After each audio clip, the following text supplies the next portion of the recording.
Welcome to நாகூஸ் Nalabagam. இன்றைக்கி நம்ம வந்து புடலங்காய் பொரியல் எப்படி பண்ணுறதுன்னு பார்க்க போகிறோம். அதுக்கு வந்து வெங்காயம் ஒரு பெரிய வெங்காயம் நறுக்கி வச்சுருக்கேன், தேங்காய் பூ 2 ஸ்பூன், கருவேப்பிலை கொஞ்சம், வரமிளகாய் 2. புடலங்காய் வந்து நைஸாக நறுக்கி வச்சுருக்கேன். இந்த மாதிரி நைஸாக நறுக்கி வச்சுருக்கேன். இது வந்து துவரம்பருப்பு வந்து குழஞ்சி போயிடாமல் வேகணும். அமுக்குன்னா இந்த மாதிரி மசியணும், அந்தளவுக்கு இருக்கணும். ஆனால் பருப்பு வந்து முழுசாக இருக்கணும், உடஞ்சி போயிடக்கூடாது. மஞ்சள்தூள் கொஞ்சம், உப்பு தேவையான அளவுக்கு. இப்போ நான் வந்து இதை வந்து மைக்ரோவேவில் வேக வைக்க போகிறேன். 4 நிமிஷத்துக்கு வேக வைக்க போகிறேன். தேவையான அளவுக்கு உப்பு சேர்த்துக்குவோம். மைக்ரோவேவ் யூஸ் பண்ணாதவங்க இட்லி சட்டி ஆவியில் வேக வச்சுக்கலாம். மஞ்சள்தூள் தேவையான அளவுக்கு.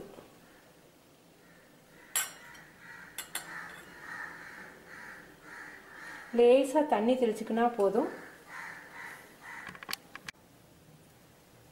தண்ணி வந்து லேசாக தெளிச்சுக்கினா போதும். ஏன்னா காய்கறியில் இருக்க நீர்லேயே வெந்துடும். ஒரு அரை ஸ்பூன் மட்டும் தெளிச்சுக்கோங்க. மைக்ரோவேவில் வைக்கும்போது மூடி வைக்கணும். மூடாமல் வச்சிங்கன்னா காய்கறியில் இருக்கக்கூடிய நீர் சத்து போய் காய்கறி வதங்கி சுருங்கி போயிடும். மஞ்சத்தூளும் உப்பு மட்டும் நம்ம சேர்த்துருக்கோம். இப்போ இதை நான் நைஸாக நறுக்கி இருக்கிறதுனால 4 நிமிஷம் மட்டும் வைக்க போகிறேன். நீங்கள் கனமாக நறுக்கணும், அதுக்கேற்ற மாதிரி நிமிஷத்தை கூட்டிக்கோங்க. இப்போ வந்து 4 நிமிஷம் வச்சுருக்கேன். நல்லா வெந்துருச்சு. கொஞ்சம் கூட நீர் சத்து இல்லை பாருங்கள். இந்த காய்கறியில் இருக்க நீர்லேயே வந்து காய் வெந்துடும். இப்போ ஆயில் 1 ஸ்பூன் ஊற்றியிருக்கேன். நமக்கு வெங்காயம் வதங்குற அளவுக்கு நமக்கு ஆயில் ஊற்றினா போதும். கடுகு, உளுந்தம்பருப்பு அரை ஸ்பூன் போதும்.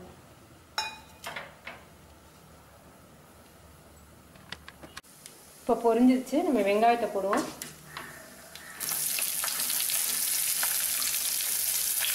வெங்காயம், கருவேப்பிலை, வரமிளகாய்.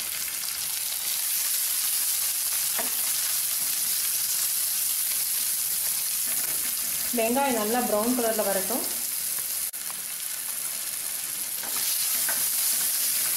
இப்போ நம்ம காய்கறியை சேர்த்துக்கலாம்.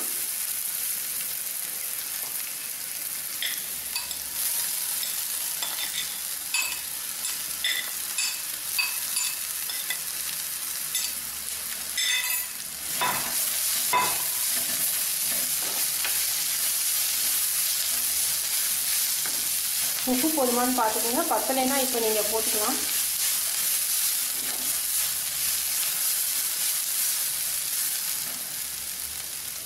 இப்போ நம்ம வந்து வேக வச்சுருக்க பருப்பு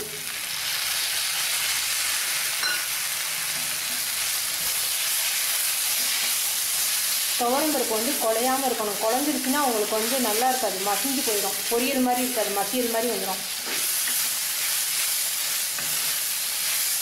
இப்போ பருப்பு போட்ட பிறகு உங்களுக்கு உப்பு போதுமானு பார்த்துக்கோங்க.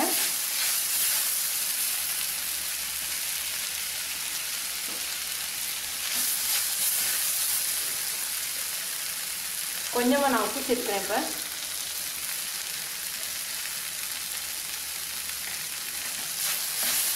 இப்போ ஏன்னா தேங்காய் பூ வேறு சேர்க்க போகிறோம்.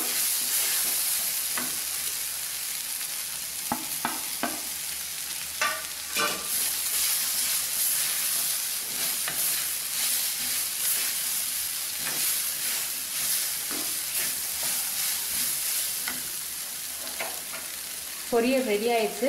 நீங்கள் செஞ்சு பார்த்துட்டு உங்கள் கமெண்ட்ஸ் எனக்கு சொல்லுங்கள். தேங்க்யூ.